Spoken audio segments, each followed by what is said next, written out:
হলো 500 গ্রাম একটা পিস দেখুন, আর একটা পিস দেখুন, এই হলো 500 গ্রাম নলির পিসটা দেখুন, ঝরছে ঝরছে ঝরছে ঝরছে, এইভাবে খুলে পড়ে গেল।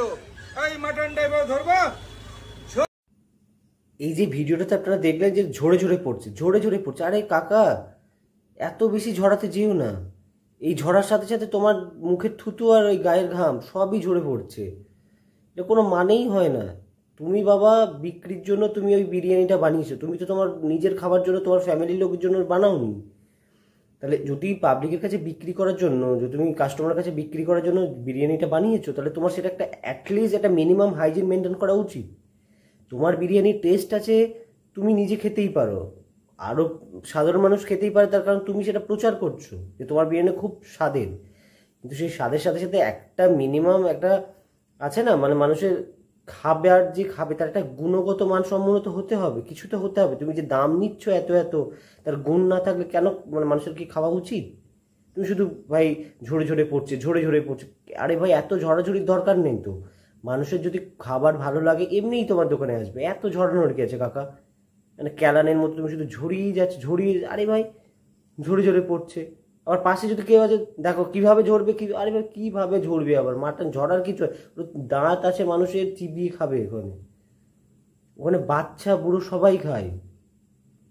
ভাই তোমরা বিক্রির জন্য আর প্রচারে যারা যারা ফুড ব্লগিং করে, তোমরাও ভাই ভাই যেটা অন্যায়, যেটা ভুল, যেটা চোখের সামনে দেখছো সেটা অ্যাটলিস্ট প্রোটেস্ট করো। তোমরা ভিউয়ের জন্য এইসব ঠিক নয়। ওই যে লোকটা ঝরে ঝরে পড়ার সাথে সাথে ওর গায়ে পুরো ভর্তি ঘাম, দেখেই বোঝা যাচ্ছে।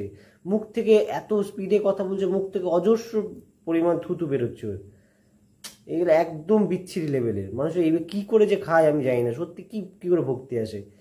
কেউ একজন দেখি পরোটা বানাচ্ছে, পরোটা কী দিয়ে বানাচ্ছে নাকি, সেই যে ড্রামের জলে প্লেট ধুচ্ছে, যে ড্রামের জলে হাত ধুচ্ছে, সেই ড্রামের জল দিয়েই আবার পরোটা বানাচ্ছে। কেউ খিচুড়ি বানাচ্ছে, ফুটপাতের খাবার হতে পারে খুব টেস্ট, তার মধ্যে আমুল বাটার দিচ্ছে। কি বাটার নাকি আমুল বাটার, কত দিচ্ছে? 100 গ্রাম, 200 গ্রাম, 300 গ্রাম। ভাই আরে ভাই এত বাটার দিলে কি এটার গুণগত মান ঠিক থাকলো কি? কি মানেটা কি? আপনার তো ভাই প্রচারের জন্য, খাবার স্বাদের জন্য বা বিক্রির জন্য যাই করো তোমরা, গুণগত মানটা অন্তত পক্ষে মিনিমাম ধরে রাখা উচিত। যারা ব্লগিং করো ভাই তোমাদেরও, যদি অন্যায় দেখো বা ভুল দেখছো সেটা অন্তত পক্ষে ওখানে বলো মুখের সামনে।